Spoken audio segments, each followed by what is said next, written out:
Breaking news first right now on the WHAS11 night team. We're in New Albany, Indiana, where this video just came into the newsroom within the past few minutes. Right now, police are investigating after reports of a double stabbing in New Albany. Just before 9 o'clock, officers responded to a home in the 1900 block of East Market Street there. That's just east of downtown New Albany. Two men were found with stab wounds and have been taken to the hospital right here in Louisville.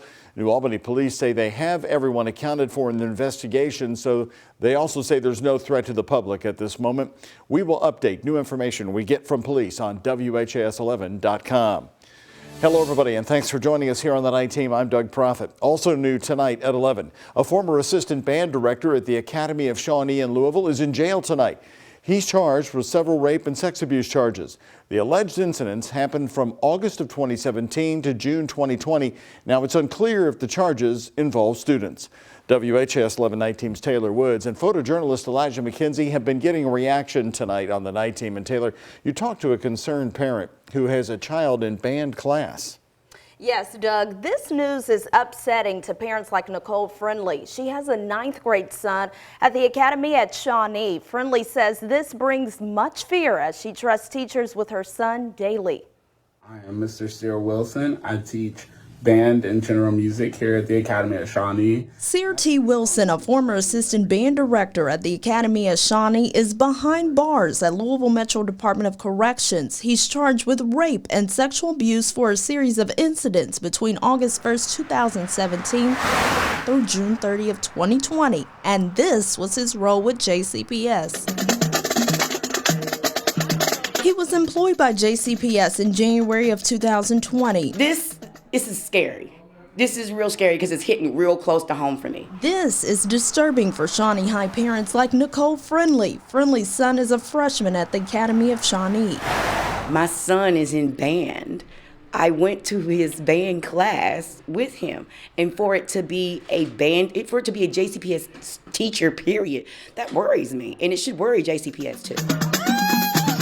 JCPS has reassigned Wilson from his band and teaching duties pending JCPS policies and procedures and the police investigation. It's unclear if the incidents involve students. It's scary. Like, I entrust JCPS teachers with my son every day. Now I gotta be worried about if somebody's gonna touch on him or act inappropriately around him. Friendly hopes JCPS will take this as a wake-up call and cautiously assess potential educator applicants in the future. You just can't do stuff like that. You gotta screen your applicants better. I mean, you got to, for the sake of our children, please. Wilson will be arraigned in court on January 8th. He's being held on a $10,000 bond. In studio, Taylor Woods, WHAS 11 Night Team on your side. Taylor, thank you. Also today, JCPS sent out a statement to clarify Wilson's role with Ballard High School in eastern Jefferson County. Here's what they told us. According to his resume, while in college from 2017 to 2019, he was the marching band ensemble coordinator in connection with the band boosters at Ballard High School. This was not JCPS employment. Wilson has never been the assistant band director at Ballard. Again, that statement from JCPS tonight. Now we want to talk about the band director of Bullitt County High School. He's been fired after a police investigation found at least 8 possible victims of inappropriate behavior there in Bullitt County. The school district says Rodney Stoltz has been on non-teaching duties since the beginning of the school year when Shepherdsville police informed the district that several former students had reported alleged criminal activity. The Bullitt County attorney says those allegations included kissing, having students sit on his lap, providing alcohol to minors, and inappropriate communication. The former students say it happened between 2013 and 2022. Today, police in Bullitt County announced they will not be filing charges due to the statute of limitations and questions about jurisdiction. The Bullitt County attorney says some acts happen outside of Bullitt County, and the statute of limitations for misdemeanor offenses is 1 year. Shepherdsville police say the case is now closed. The victims' families went face-to-face with the man who killed their loved ones as he sat in a Louisville courtroom. Bryce Rhodes is now the convicted killer of 3 people. He's waiting for his sentence. Today, his family members also asked the judge for leniency. Rhodes was convicted of 3 murders, including 2 teenage brothers. But the first man he killed was 40-year-old Christopher Jones in 2016. His brother took the stand for the first time, speaking on behalf of loved ones. My brother was a good man. He didn't deserve for his life to be taken. You know, for him to grow with his sons and his daughter and try to get to know or even get to know his granddaughter. He'll never have that.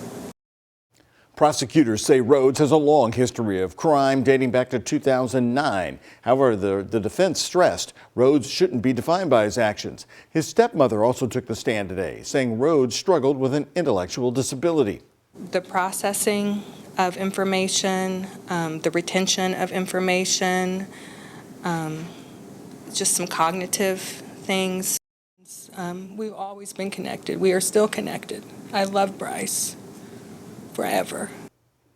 It was also the first time people noticed any emotion from Rhodes. The defense plans to call more witnesses to the stand tomorrow. WHAS11 News will be there, keeping you updated on the air and online throughout the day.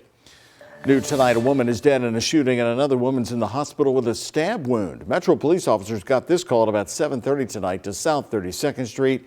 When they got there, they found a woman who had been shot. Officers applied a chest seal before EMS could get her to the hospital, but she died soon after arriving. While investigating the shooting, another woman arrived at the hospital who had been stabbed. Officers believe she came from the very same scene as that shooting. Detectives now trying to figure out the possible relationship between the women. LMPD homicide unit is investigating, and they believe, though, they have everyone involved in this violence tonight. And we have a new update for you tonight. A traffic nightmare is about to end for those drivers who use the Sherman Bridge, which of course connects Louisville to New Albany. Overnight by 5 in the morning, the bridge is expected to be back open. Crews have been working on it for 12 straight days. The Sherman Renewal Project expects regular traffic patterns to return by springtime. The team says material and labor shortages have slowed down the progress of the. So just imagine the local economic impact of an 11% raise to every employee of the county's largest employer. And we have the funding to do it.